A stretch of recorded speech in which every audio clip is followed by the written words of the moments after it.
The midnight train that never stops. They say, if you ever find yourself alone at the old railway station after midnight, you must never board the last train, because that train is not meant for the living. In the outskirts of a quiet town stood a railway station that most people had forgotten. The paint on the walls peeled, the ticket booth was abandoned, and only a handful of trains stopped there during the day. But at night, especially on the first full moon of every month, a single train was said to arrive.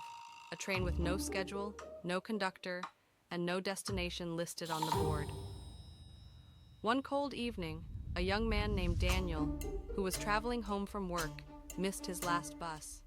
With no other way home, he decided to wait at the empty station, hoping a late train would pass.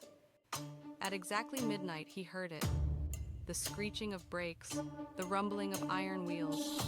Out of the fog emerged a black train, old and worn, yet strangely alive with flickering lanterns. The doors opened, nobody stepped out. Daniel, desperate, stepped in. The moment he entered, he noticed something strange. The train was full, yet silent.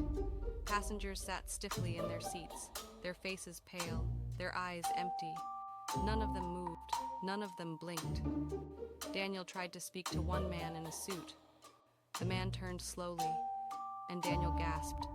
His face was hollow, skin sunken, lips sewn shut.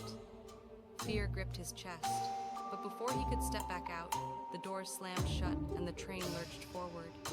The train sped faster and faster, far beyond the town, through tunnels that Daniel had never seen before. He looked out the window. There were no landscapes, no trees, no stars, only shadows rushing past. The passengers began to whisper in unison. At first it was faint, then louder, a chorus of voices saying, "You should not have boarded. You should not have boarded." Daniel covered his ears, trembling. Suddenly footsteps echoed through the carriage. A tall figure in a dark conductor's uniform walked down the aisle. His hat shadowed his face, but Daniel could see his grin, wide, unnatural, with teeth far too sharp. The conductor stopped beside Daniel and said in a voice like iron scraping stone, "Ticket, please." Daniel stammered, I don't have one." The grin widened. "Then you ride forever."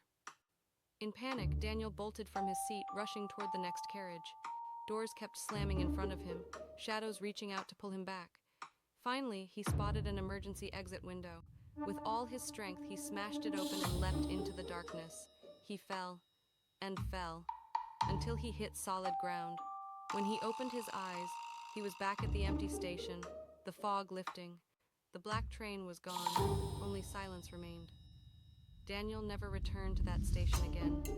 And to this day, locals warn travelers, if you ever see a midnight train with no schedule, do not board, because once you do, you may never come back.